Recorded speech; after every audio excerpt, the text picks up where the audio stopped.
अंदर से आवाज, जिंदा हूँ माँ जी।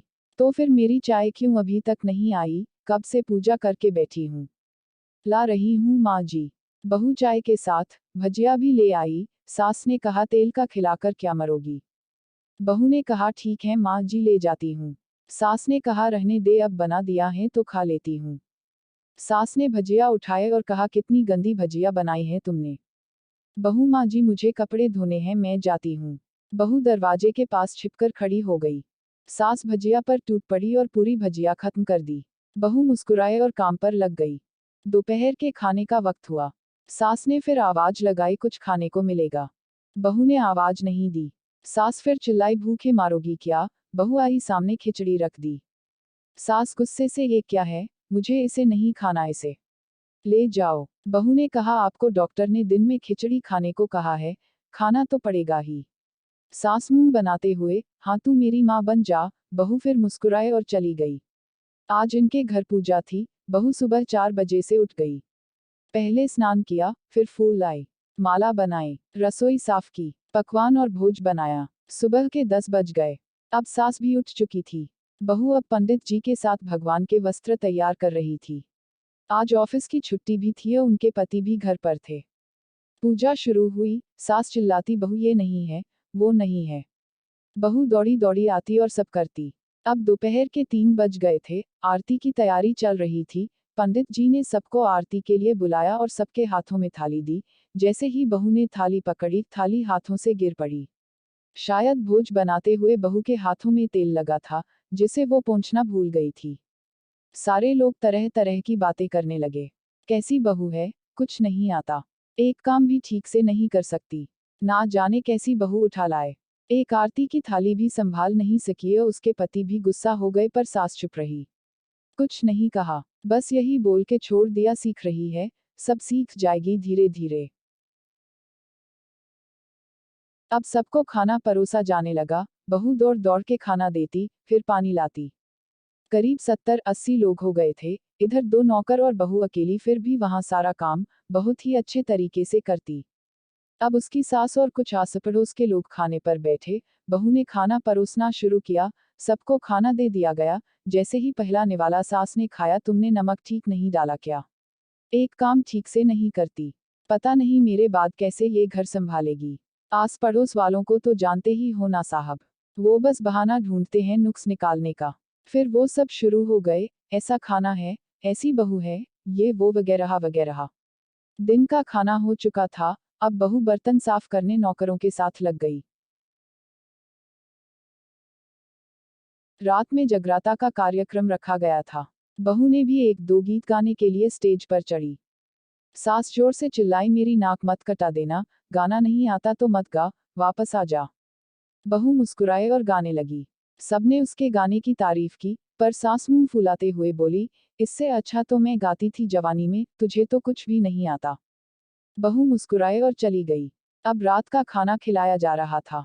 उसके पति के ऑफिस के दोस्त साइड में ही ड्रिंक करने लगे। उसका पति चिल्लाता थोड़ा बर्फ लाओ, तो सास चिल्लाती यहाँ दाल नहीं है, फिर चिल्लाता कोल्ड ड्रिंक नहीं है, पापड़ ले आओ। इधर उधर आखिरी में उसके पति की शराब गिर पड़ी उसके एक दोस्त पर और बोलत टूट गई। पति गुस्से में 2 झापड़ अपनी पत्नी को लगाते हुए कहता है जाहिल कहीं की, देखकर नहीं कर सकती, तुझे इतना भी काम नहीं आता। सारे लोग देखने लगे। उसकी पत्नी रोते हुए कमरे की तरफ दौड़ी। फिर उसके दोस्तों ने कहा क्या यार, पूरा मूड खराब कर दिया, यहाँ नहीं बुलाया होता, हम कहीं और पार्टी कर लेते। कैसी अनपढ़ गंवार बीवी ला रखी है तूने, उसे तो मेहमानों की इज्जत और काम करना तक नहीं आता, तुमने तो हमारी बेइज्जती कर दी। अब आस पड़ोस की औरतों को और बहाना मिल गया था। वो कहने लगी, देखो क्या कर दिया तुम्हारी बहू ने, कोई काम की नहीं है। मैं तो कहती हूँ अपने बेटे की दूसरी शादी करा दो, छुटकारा पाओ इस गंवार से। सास उठी और अपने बेटे के पास जाकर उसे थप्पड़ मारा और कहा अरे नालायक, तुमने मेरी बहू को मारा, तेरी हिम्मत कैसे हुई, तेरी टांग तोड़ दूंगी। उसके बेटे के दोस्त कुछ कहने ही वाले थे कि उसकी माँ ने घूरते हुए कहा चुप, बिल्कुल चुप, यहाँ दारू पीने आए हो, जबकि पता है आज पूजा है और तुम्हें पार्टी करनी है। कैसे संस्कार दिए हैं तुम्हारे माता पिता ने, और किसने मेरी बहू को जाहिल बोला, जरा इधर आओ। चप्पल से मारूंगी अगर मेरी बहू को किसी ने शब्द भी कहा तो। अरे पापी, तूने उस लड़की को बस इसलिए मारा कि तेरी शराब टूट गई।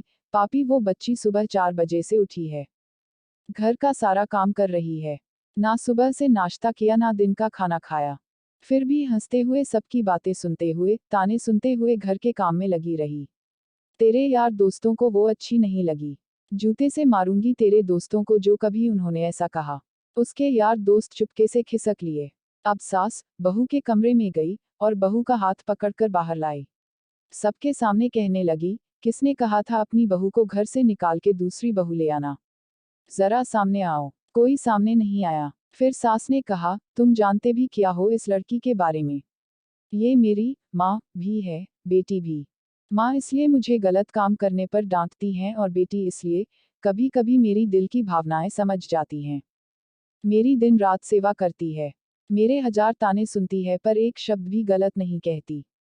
ना सामने ना पीठ पीछे, और तुम कहते हो, दूसरी बहू ले आऊं। याद है ना छुटकी की दादी, अपनी बहू की करतूत? सास ने गुस्से से पड़ोस की महिला को कहा, अभी पिछले हफ्ते ही तुम्हें मियाँ बीवी भूखे छोड़ घूमने चले गए थे। मेरी इसी बहू ने 7 दिनों तक तुम्हारे घर पर खाना पानी यहाँ तक कि तुम्हारे पैर दबाने जाती थी और तुम इसे जाहिल बोलती हो। जाहिल तो तुम सब हो जो कोयले और हीरे में फर्क नहीं जानते। अगर आइंदा मेरी बहू के बारे में किसी ने एक लफ्ज भी बोला तो मुझसे बुरा कोई नहीं होगा क्योंकि ये मेरी बहू नहीं, मेरी बेटी है। बहू सिसकियां लेते हुए फिर कमरे में चली गई। सास ने एक प्लेट उठाए और भोजन परोसा। बहू के कमरे में खुद ले गई। सास को भोजन लाते देखा तो बहू ने कहा, अरे माँ जी आप क्या कर रही हो, मैं खुद ले लेती। सास ने प्यार से ताना मारते हुए कहा, डर मत, इसमें जहर नहीं है, मार नहीं डालूंगी तुझे।